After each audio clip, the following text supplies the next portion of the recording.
Alexandra Dublanche, bonjour. Bonjour. Vous êtes vice-présidente de la région Île-de-France. Je vous remercie de nous honorer de votre présence pour cette interview. Alors, toute première question qu'on vous pose évidemment très souvent, quels sont pour vous les atouts de l'Île-de-France ? Alors effectivement, les atouts d'Île-de-France sont nombreux. Je trouve qu'il y en a un premier qui est ici, c'est tous ces entrepreneurs évidemment qui font la richesse de notre région dans tout un tas de secteurs très variés. Et donc nous, notre rôle à la région Île-de-France avec Valérie Pécresse, c'est d'essayer de les accompagner dans tous leurs projets, de faire fructifier ces atouts. Les atouts, ils sont nombreux. On est la première région en termes de R&D de France et même au niveau européen, en termes de dépenses de recherche. On a un écosystème formidable de santé, d'intelligence artificielle, d'innovation. Et donc, comment on accompagne ces entrepreneurs en lien avec des partenaires comme la BPI? Comment la région les accompagne pour les faire grandir? Comment les accompagner? Et une question surtout sur les PME, parce Oui. que Île-de-France, on pense évidemment aux grandes entreprises. En quoi cette région est-elle aussi attractive pour les PME?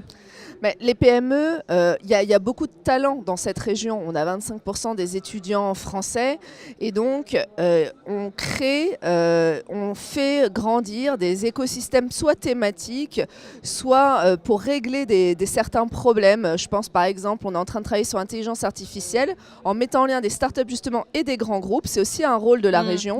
C'est comment on les met en lien pour régler des questions très pratiques, très essentielles. Par exemple, comment on réduit la récidive du cancer du sein.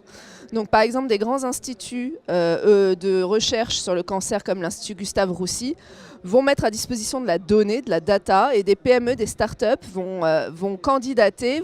Et il y a une startup qui a gagné, par exemple, ce challenge en répondant à cette question via l'intelligence artificielle, et donc avec un prix de la région, 1 million de la région, mais aussi cette mise en relation d'écosystèmes qui ne se connaissent pas, qui n'ont pas l'habitude de travailler donc, ensemble. Une mise en relation, de la dotation financière. Est-ce qu'il y a d'autres secteurs d'activité? Là, vous venez de citer la santé, que vous investissez de plus en plus. Il y a l'agroalimentaire, on est très poussé aussi sur l'industrie. Oui, l'agroalimentaire, on ne pense pas forcément à ça en premier. Mais oui, mais vous savez, la région Île-de-France est 75% rurale, agricole et forestière. C'est une grande région agricole. C'est pas Paris intramuros. Une grande région céréalière. Et il y a aussi beaucoup d'innovation dans l'agtech et donc dans et aussi, je parlais de l'industrie. L'industrie, on veut maintenir une industrie en Île-de-France. Et donc, on aide des PME justement à se numériser, à aller vers la transition écologique pour qu'elles puissent proposer de nouvelles solutions pour le pays. Vous diriez qu'il y a une désindustrialisation de la région Île-de-France? Alors, il y a eu une désindustrialisation du pays. Oui. Aussi en Île-de-France, on a perdu à peu près 16 000 emplois sur les 25 dernières années. Dans l'industrie. Mais on essaye de se battre justement pour moderniser notre industrie, pour attirer de nouveaux talents, des jeunes, et aussi pour l'aider dans transition numérique et écologique, c'est essentiel. On travaille beaucoup sur la relocalisation, alors particulièrement en ce moment, mais nous, ça fait plusieurs années, pour relocaliser des emplois, parce qu'il y a aussi des conséquences sociales d'une désindustrialisation. Donc il faut combattre, l'industrie, c'est de l'emploi dans tous les territoires, c'est de l'innovation, c'est de la recherche. Donc, si je comprends bien, d'accord, il n'y a pas que du tertiaire en région Île-de-France. Pas du tout, il y a de très belles PME industrielles, on va les voir tout à l'heure dans la bulle Île-de-France, je vous invite à venir.